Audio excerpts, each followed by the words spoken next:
Hey, welcome everyone. It's Carm Capriato from Remarkable Results Radio. Honored as always to be the moderator of a panel with the Coalition of Automotive Management Professionals, as I like to call these coaches, and I like to call them experts. That's what I think you guys are. Yeah, you're an accountability partner, but you really help guys in such a big way to become more successful. And we do this every month. And we just pull this group together. It's a lot of fun working with these coaches, and I have for over the last almost 9.5 years. With me is Bill Haas, Auto Ignite Management, AIM. Bill, good to have you. Thank you. Appreciate the time. Marianne Croce, smallbizvantage.com, and also she's a transmission shop owner with her husband Tony. Glad to be here. Hi, Marianne. 35 years of transmission ownership. Yes. Well, 25. 25. Okay. 25? Yeah. All right. Still a long time. It is. It is. Yes, it is. Flew by.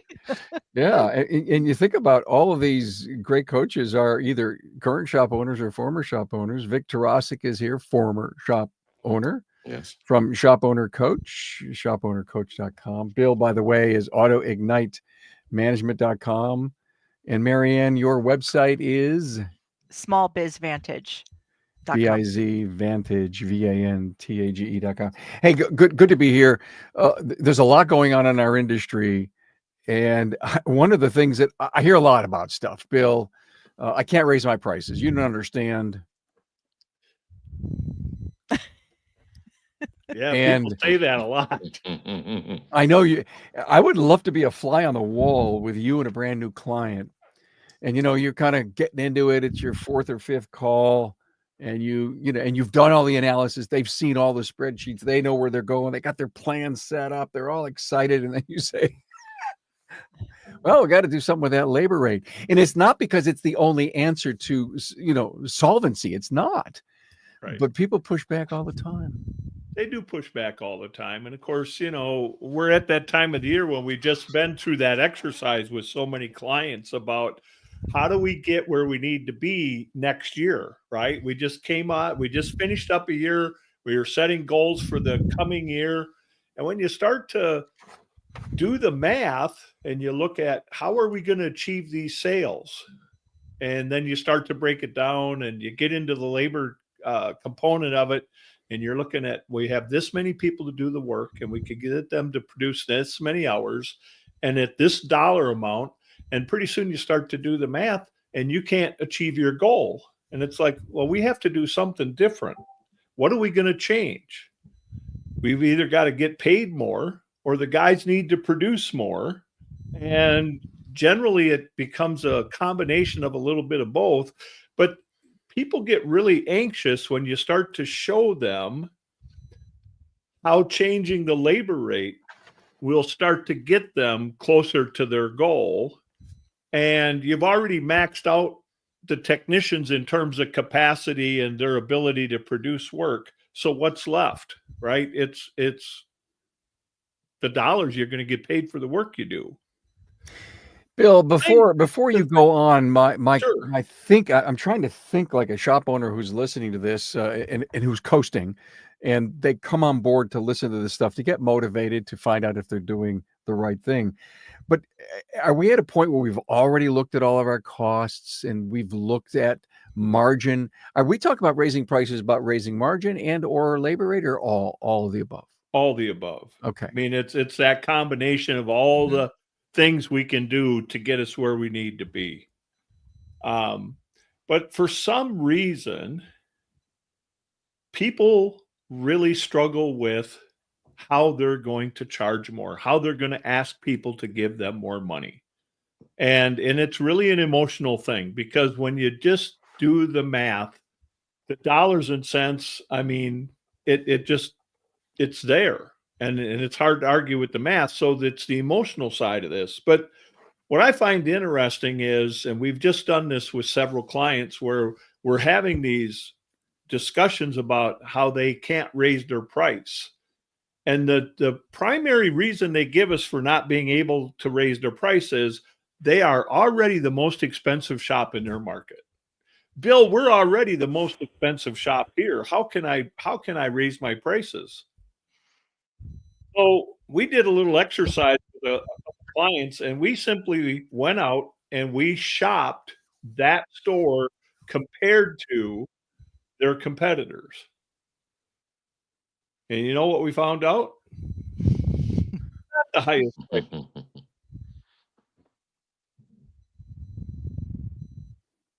And did it shock them? It shocks them totally. They're like total surprise. Like, that can't be true. They must be lying to you. And I'm like, well, then when we called you, you must be lying too. Yeah. The question that I have is when that individual says to you, but we're already the highest price, do you say, without being nasty, cocky, or, Right. how do you know? How do you really know? Will people come in and say something? I mean, come on, people say things to get deals. I mean, Right.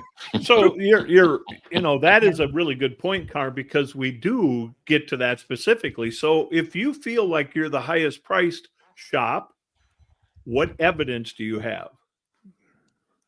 Well, I don't know. It just seems like when I talk to people, we're expensive.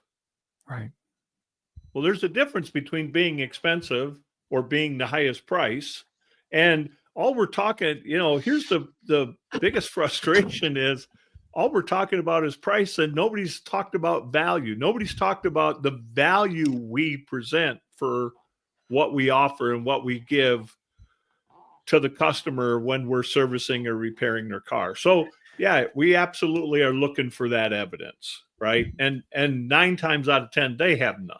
They just it's a big assumption that they're riding on. Let me And they're throw. acting on that assumption, that Yeah. belief that they have. If that's what's in their head, that's the way they're operating. And that's Yeah. the sad part because, as you said, Bill, in most cases, it's not even true.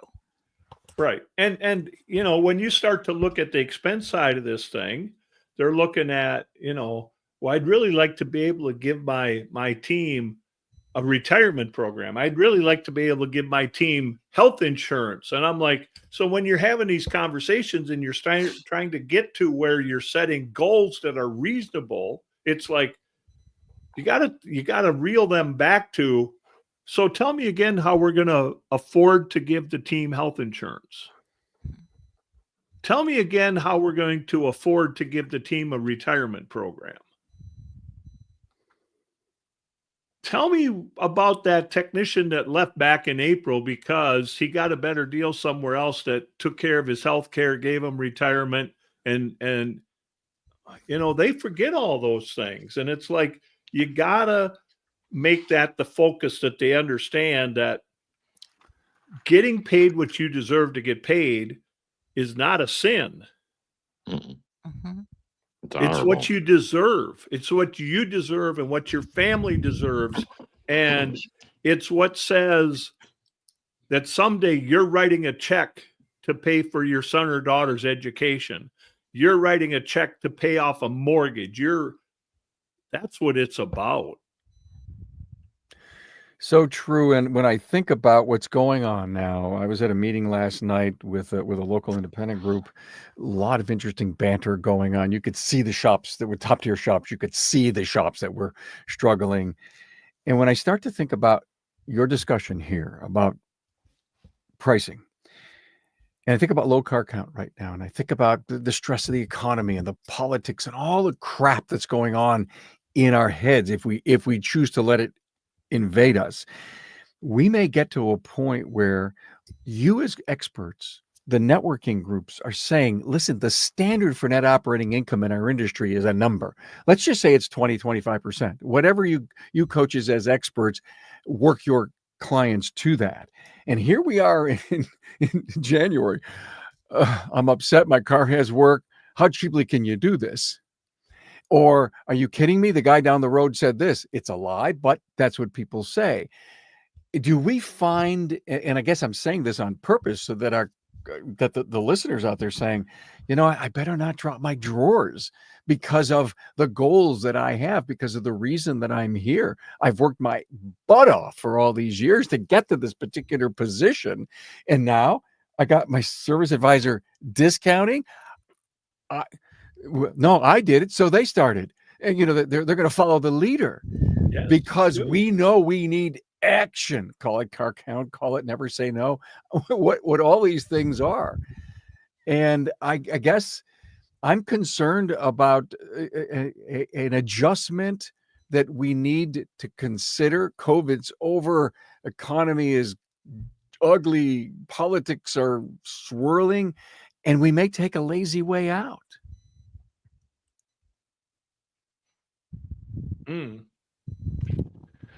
Yeah, if you ever watch Shark Tank, there's a guy on there, this Robert Herjavec, and he says something that I absolutely love, and I use it all the time. If your business isn't growing, it's dying.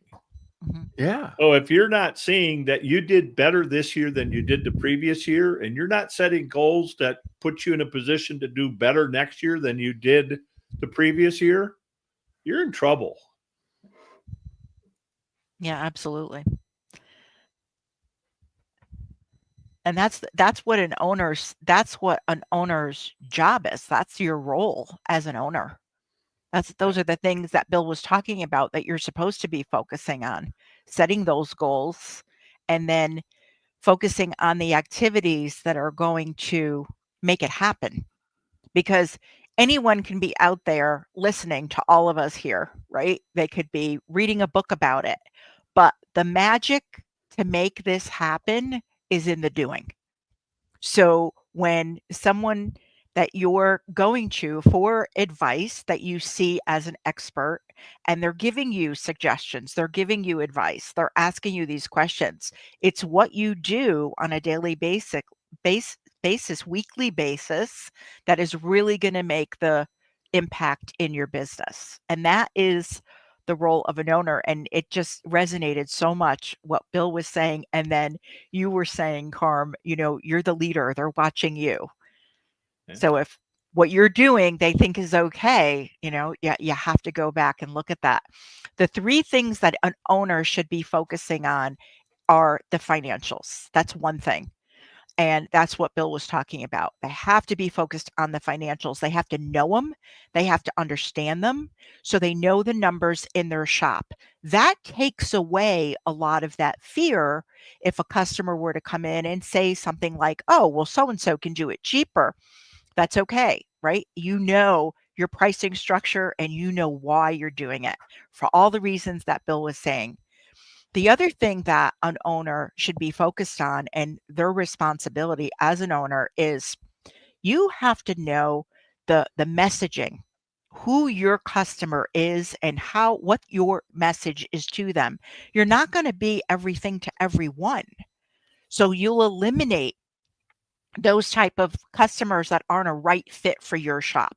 Maybe they're looking for another type of shop, but it's okay because once you understand that and you convey that to your team, then it's so you're able to operate with so much confidence because you understand the value and you understand what you bring to the table. And the last thing for an owner to focus on is people. They have to really focus on understanding their team, providing training, leadership, all of that, and really understand what motivates them, what drives them. That's what an owner role is, not running around putting fires out all day. Vic, you're on mute.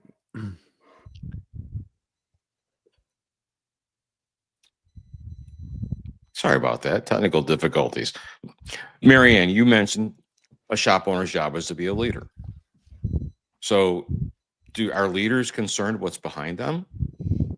Are they a leader, a shop owner who's a leader in his market, who's a leader in the industry and is an expert, won't be concerned about the guy down the street, what his labor rate is.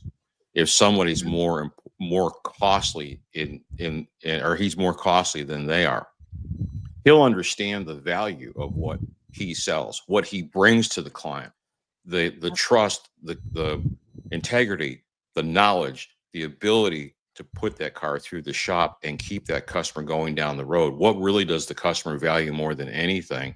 And that's a reliable vehicle. their time is worth far more to them than their money is. But typically most owners, their money is worth more to them than their time, which is why it's easier for them to give it away or minimize it by having a lower labor rate or a lower parts margin. Vic, I love your analogy. Are you Dollar General, Walmart, or Nordstrom? Oh my gosh, that's Right. so true. Each of those organizations are highly profitable, and each understands their market. They understand what their price points are. They understand who their client base is. A shopper at Nordstrom is typically not going to walk through the door at Dollar General unless he's looking for something cheap.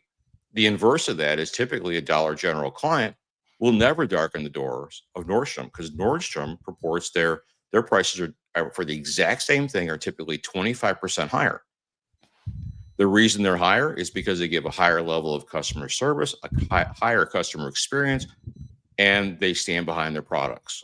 Sounds no different than a top shop out there, does it? It's exactly the same. Yeah. Yep. Right.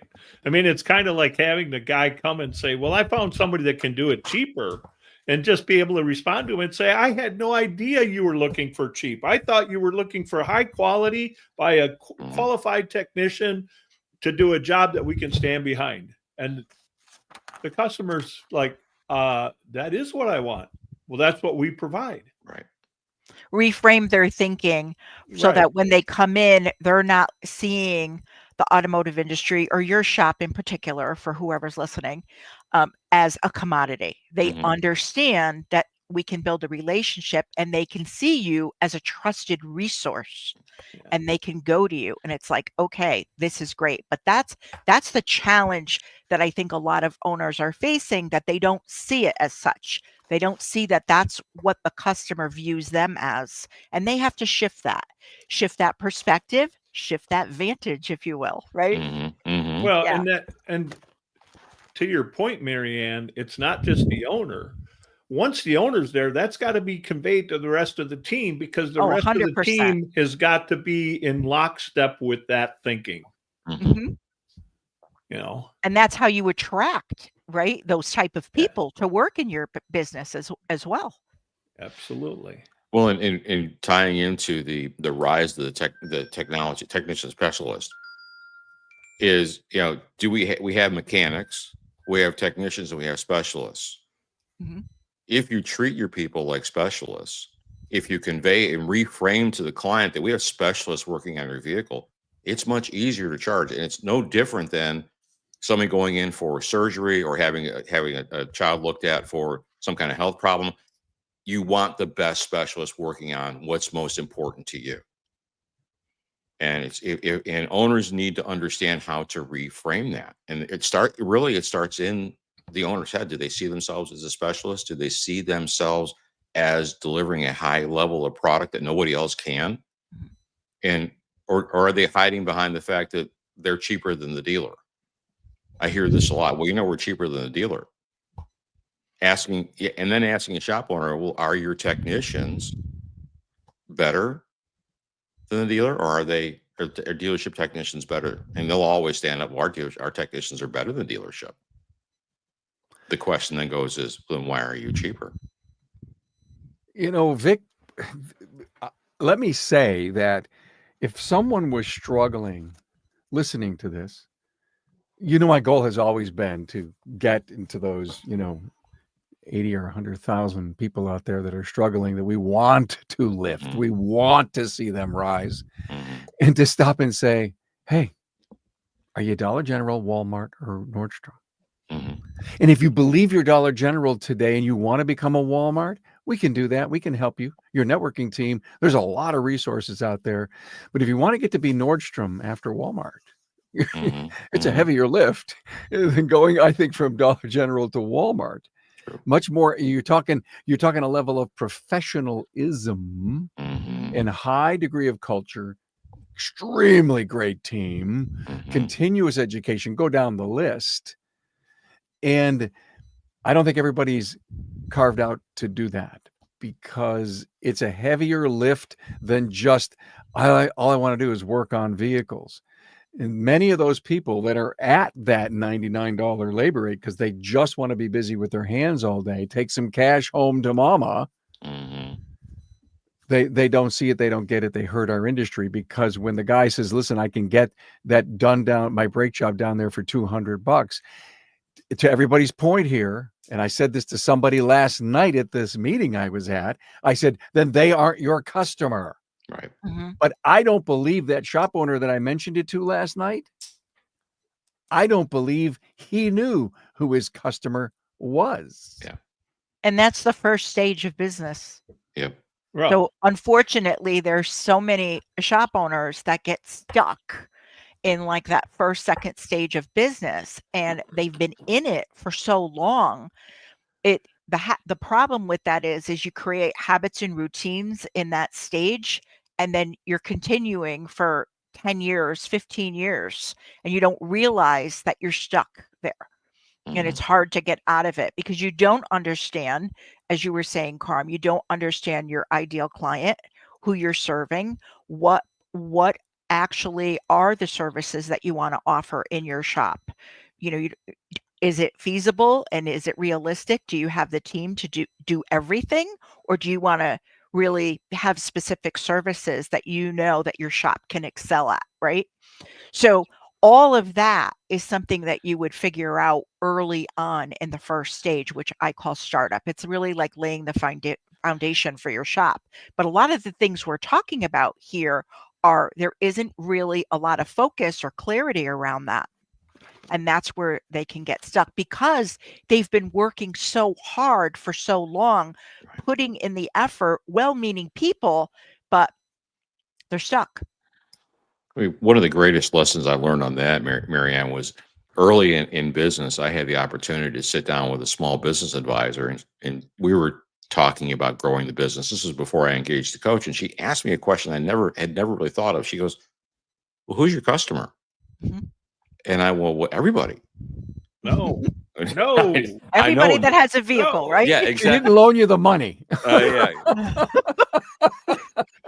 The So- challenge is when you market to Right. everyone, you're talking to no one. Right. And if you're going to serve the 1958 Chevy that pulls in, do you think you're going to draw, a 2020 Lexus? Probably not.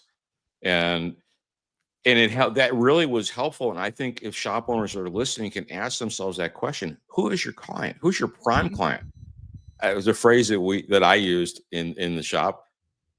All money's green, but some money requires a little more working for it. And shop owners know that. You have some customers who are just a pain in the behind. And that 1 hour of labor that you sold to them, you probably could have sold to another client a lot higher, and it'd been a much better experience. That helped me to, by asking that question being asked of me, helped me to understand that I can't be all things to all people. And like you said, Marianne, the marketing, no one's going to hear it. And when I talk about it's such a good point, Vic. And when I talk about marketing, I was speaking with a initial call for a shop owner, and we were going over a few things. And when we talk about this, a lot of people think that it's actually marketing dollars that you're putting out there. But let's just say your website, for example. Yeah. He had some beautiful muscle cars on the Mhm. front of his website, on the Mhm. header of his website. He loves those. Those are his things. Yet Yeah. he doesn't work on those. No. Right? Right. So, and if anyone calls because they see it on his website, he refers them out to somebody else. But yet that was the messaging without him realizing it that Mhm. he was putting out there. Right. So Well, He's I- it's hurting his yeah. callbacks. He's hurting it's his little callbacks. things like that. That's what you're putting out there to people. And a lot of times they just don't realize it. Mhm. Yeah. Well, you're Yes. right. I mean, we just had a client that did a marketing piece, and they put a picture of the shop on the marketing. So imagine the front of this shop, 4-bay store with a storefront, no cars in the parking lot, all the doors are shut, and there's no people in the picture. Mhm. So I saw it, and I immediately sent them a message, and I said, "What's the asking price?" Yep. And they said, "What? What are you talking about?" I said, "Well, it looks like that's a picture that should be on MLS. That you must have put the building up for sale. That's what it looks like." It doesn't look like a going, viable, prospering business. The doors aren't open. There's no cars. There's no people. What in the hell are you doing? Right. But that you got to think about what you project. What is that message? It's a trophy, Yeah. not a business, not an environment. I got to stop for something. I wrote something down when I heard one of you say this, and the words were "sold it higher." I can't remember who said it, just a few minutes ago. And I started to think about somebody listening to this and says, "Oh, that's all I have to do to be successful is to sell it for higher and not discount." The point is, your price is your price for all your goods and for all your labor based on the goals of the company. Mhm. And so if the person doesn't want to pay you for your value, that may be misconstrued that you could sell it for higher. No, I could sell it for the right price that my clients will get value Mhm. for that trade of dollars and service. That's a really good point, Carm. And I Mhm. think to clarify, what people need to understand is all of your pricing should be predicated on a profit strategy for your store. That's Right. it. You need to Exactly. understand how this store is going to profit, and profit's necessary in order to do what? Pay the taxes, pay down debt, reinvest in the business, and build a cash reserve for the day that it might be needed. And the short version of that is for you to have a business. Yeah. Right? That's why we go into business, for a profit. Of Not all for of a the things job. that Bill was saying, but what we're talking about is to be a profit. Otherwise, if you don't have that, it's not a business. No, No, it's a hobby. just Mhm. or just you just own a job. You just own a Right. job. You Right. created one for yourself. Yeah. Great And point. that's okay. If you're one of those people that can't work for anybody, you probably should own your job. Yeah. Vic, you sent me a picture, Hmm. and I actually have it here to show. I think it's a little fuzzy. I'm not 100% sure. I'm going to see if I can pull it up. Time is money. Yeah. Go through this for us because I think this is really interesting. Well, this is really fascinating. This study was done by Empower, and the average American values his 1 hour of his time at $240. Now, what's interesting, if you look and you see the Gen Z, 266, millennials, 328 an hour, Gen Xers, 215. What's fascinating about this one is the boomers. The people that usually are the ones that are more price sensitive. The reason they're more price sensitive is they value your time at less, 137 bucks an hour. Now, here's what's even more fascinating about this. Boomers are in their later stages of life. They have less time. Don't you think they'd value it at more dollars? And what's fascinating about this study even further Wait a minute. is Wait a minute. Yeah. Boomers have less time. Boomers have more time. no, boomers have less time on this earth. You're running out Oh, of time. I see. You're Running out yeah, of we're time. running- I'm yeah. sorry. I That's got okay. you. Yeah, we have a limited amount of time on this planet. It's finite. Mhm. And they have less time to spend here. You'd think they would value every minute more. Well, if a shop owner were now to take this graphic and go, okay, how's my labor rate compared to the average American, or who my client base is? If they look at these, is my client base valuing theirs at $266 an hour, and I'm only charging $99? Something's wrong, because the time that that you're saving them by putting the right product on their vehicle and having the right technicians and the right diagnostic process, you're helping them to maximize their time. You're not making an excuse to have their vehicle come back a second time. You put them in a rental car. What do you How guys much- make of the millennial at 328? Is it Sounds like because they're so busy that they're willing to spend more to get what they want? I think the that'd millennials be at a great 328. question for a group of millennials. Yeah, Wouldn't it be? Yeah. I don't think I'm not close to a millennial, Carm. All I right. appreciate you thinking I am. Well, no, because let me just say this.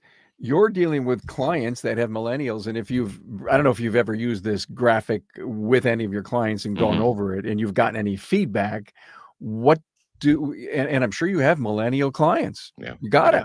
Mhm. Yeah.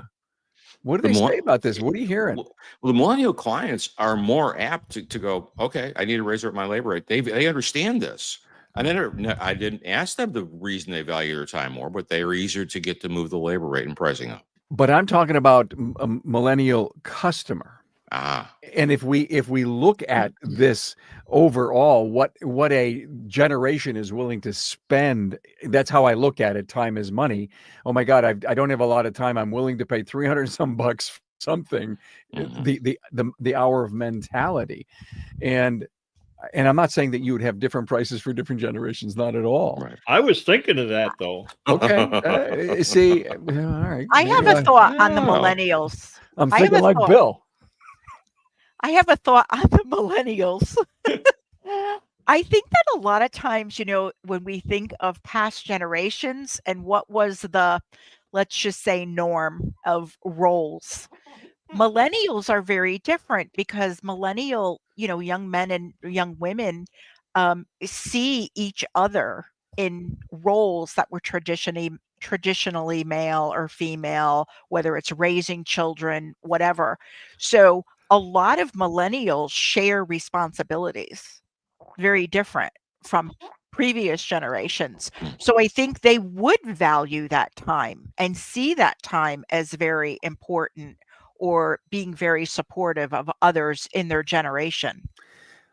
Oh my God! You know what I just thought of? The two incomes, no kids. You remember that Oh, yeah. axiom from way back? And Thanks. there isn't a millennial house, I would believe and assume, that it doesn't have a double income going on, no matter kids or not. And they would probably value services that they get because of the time boundedness that they have in growing their future, their life, their family. Totally agree. Just look at DoorDash. Mhm. So my think is this, and I'm just trying to take this down to our counter, Bill, is if I'm a service advisor, maybe this should be integrated into service advisor training, just so that we understand the generations that we're speaking to, Mhm. and that, yeah, I know you're not going to discount, but you could have a little easier sale to a millennial client because of how they value time and money, rather than a boomer who is trying to stretch, doesn't, it came from a completely different generation when a pack of gum was, a nickel or a dime. And Mhm. we were paying 78 cents for a gallon of gas. And now it costs $3,000 to do this, vehicle maintenance. And maybe we handle that whole maintenance or the DVI proposal to our client differently. Not that we're going to discount our prices, but differently, but depending on generation. I think we see some of that today. I think when you look at there's a vehicle in the store that needs work. I think the boomer has no problem with saying, "Oh, don't worry about it. We'll take care of it next time," or "I'll come back next week," or "I'll." The millennials much more like, "Can we get it done today? I don't want to have to come back. I don't want to make Mhm. another trip. I don't." And I think that alone says a lot about how they value their time. Absolutely. Mhm. Yeah. Wow. Good stuff. Um, are you helping your clients get through this first quarter by not doing anything but to keep their mind focused on their core role, their core job? Because I may have to. I mentioned it a little earlier. We don't want anybody to discount. Mhm. We don't want to take jobs that are not indicative to the business, longer term, tougher jobs. I'm concerned. I'm hearing too much. The whole elimination of the middle management core, big corporations. They're getting rid of thousands of people in middle management. Those are people that were making pretty decent money going away. Right. And we hear this and we read this. I guess what I don't want is I don't want an overreaction on the part of our side of the business, knowing that automotive repair can be discretionary, can be, if we want to keep the longevity of the vehicle, we want to invest in it. I'm worried. I'm concerned. Although I know that we may have a new economic front coming, it's not going to happen tomorrow and overnight. It's not. It's going to be an evolution. I just am worried in our industry about, what's the new norm going to look like? Are you speaking to your clients about this? Well, certainly we're talking a lot about where we're at, where we've been most recently, and what we expect. And to your point, nothing's going to change very fast. Nothing's going to happen immediate. So I think a lot of it has to be, you got to stay the course, but you got to be smart. What can we change? And let's work on making those changes appropriately. I'm a little bit cautious at this point in terms of don't change too much too fast. That's something that we've really kind of pulled back on a little bit in terms of changing too much too fast, because that just creates uncertainty and people get uncomfortable. So we're being a little bit more cautious in that regard. Um, our focus, one of our big focuses right now, is making sure that within the business we have the right people doing the right things. There's been too much in the past of not having the right people do things just because it was necessary or it felt like it was necessary. And it's like we're getting more focused on keeping people in their lanes and having the right people perform the right tasks and getting the business focused that way. Yeah. And we're getting, what we're doing with ours is, everyone's seeing a little bit of a downturn throughout the election. Of course, then holidays are right behind that. Yeah. And, people are trying to refocus on at the beginning of the year. And it's a little slower. It's normally January is always a little slower across our client base. They're down 17%. And what we're encouraging them not to do is pull back on marketing dollars. Focus on fundamentals, watch expenses like Bill said, but continue to focus on marketing dollars that get results, not just chuck something, dollars into it. You want to make certain that these dollars are getting results by measuring it when they come through the door. But refocusing on the fundamentals is what we're doing, and encouraging them to look ahead. You're right. Things will, we're going to see an economic change, but it does take time. And you think about too, we just came off of some really heady COVID years. 2 years of, being able to shoot fish in a barrel. Where now it's going to require a little more work, getting out and networking, building the relationships, things that they would have done early on in their business. Marianne, what about you? Yeah, definitely. This is a great time to own that owner role and focus on everything that Bill and Vic were saying. When it comes to marketing, it'll take, you start something with marketing, it'll take 90 days for that to take effect. So when you think about seasonality, even, you have to start focusing 3 months out. So that's I've experienced it in my shop over 25 years, and I talk with clients all the time. Marketing is not the thing to cut back on. It's not. It's never the thing to cut back on, because there's a lot of resources out there today. They'll help you with it. And if your marketing is working so well that you just can't keep up, you can pull back on the marketing. You can fine tune it. But that's a good problem to have, but don't cut back on it as a way to, save money. That's something that you really want to go full in. But being, getting creative during times to sit down and say, what can we focus on now that we haven't been focusing on, that we were extremely busy at now? What are the things that we need to do? And get creative in your local community, see where needs are, and, talk to people in the community and get involved. Yeah. I have a question to all of you. If I was, let me just pick an arbitrary number, 8% of sales is marketing, whatever your KPI is. And I've got this steady thing going. I'm spending X per month. And there's some really good things happening in my world, and my goals next year are to grow my company 20%. Mhm. Should my percent of marketing spend be of my goal number or my legit real number? So you want to grow by 20%. It's going to And take a so, lot. yeah, You're gonna have yeah. to put more. Yeah. My point, and I've heard people tell me, no, my marketing budget is based on my goal. It should be. Yeah. Okay. Mhm. And I'm not sure there's a lot So, of people so that if your get that. goal is to do $100,000 a month in sales, Yeah. then your marketing should be the 6.5 or 8 or whatever the number Mhm. is, right? But we'll just call it 6.5. 6.5% of that $100,000 should be being spent on letting people know who you are, where you are, and why they should do business with you. Right. That's it. And if your sales are only $80,000 a month, you still need to spend the 6.5 of the 100,000 because otherwise you'll never get there. I agree. Yeah. Your goal and your goal and your sales are going to determine, your spend based on the percentage. Yeah.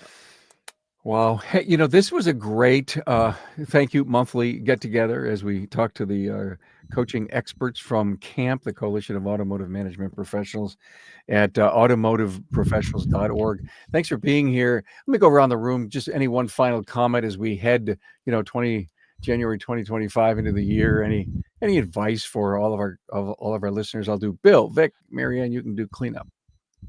Stay focused. Know what it is you want to do and stay focused.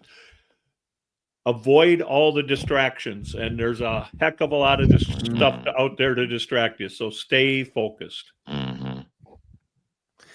I'm reading a book, Focus Factor. It's 3.5 hours a day is the wasted time we have mindlessly scrolling.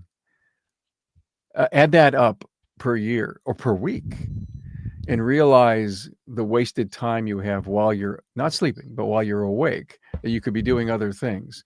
Add that up per employee. Thank you. Bill, I love for you to put a bow on the end of these discussions. I don't know about you, but that was a heavy comment. Thank you. Mm-hmm. Scary. Vic? I like what Bill said, stay focused, but there's a lot of voices out there. There's a lot of people who they think they know what they're doing. It's kind of like taking the marriage advice from somebody who's been married 4 times. Be careful who you listen to. Stay focused on and true to who you are, and more importantly, know who your client base is, and focus on bringing them in and reinforcing the current clients you currently have to get to come back in for a second, third, fourth visit. Mhm. And then they're yours. That's it. Sticky points. Thank you so much, Vic. Marianne?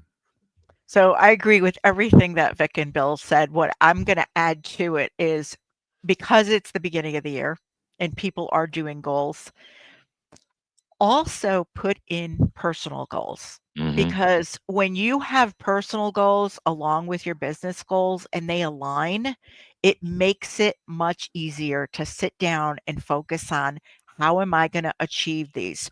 What are the action steps that I am going to do this week? Don't think 4, 5, 10 years down the road. Let's just focus on if I do this, if I do these things and take the action needed, who am I going to become at the end of the year? Right? By doing that, by taking that action. So start small. Just think about what you're going to do each and every week and get that Coach. ball rolling. Okay, Coach Marianne, thank you so much. What do you mean by a personal goal? So a personal goal, what is it that you want to achieve that you're not achieving right Like now? lose weight? It could be that. It Mhm. could be, you know what? I don't want to be at the shop 60 Ah. hours a week. Mhm. Well, Right? It could be that. It could be, I Amen. want to be able to go and see my kids or my grandkids, or, like an event that they're going to be at. I want to attend a dinner with the family and not be running late or coming up with all these excuses. So there are goals that are personal to you because every shop owner has nuances. They could be in a different stage of business. Thank you so much. This was great. I had a lot of fun. We covered a lot of territory. mhm. And God, this wasn't boring. So thank you for that. No one could ever say that these monthly calls with the camp experts are boring at all. Bill This Haas, is a fun group. Bill Haas, Auto Ignite Management at autoignitemanagement.com. Marianne Croce from smallbizvantage.com, and Vic Tarasic, shop owner coach at shopownercoach.com. Thank you so much. Appreciate it. Have a great month, the rest of the month. It was Thank a you. pleasure. guys. Thank you.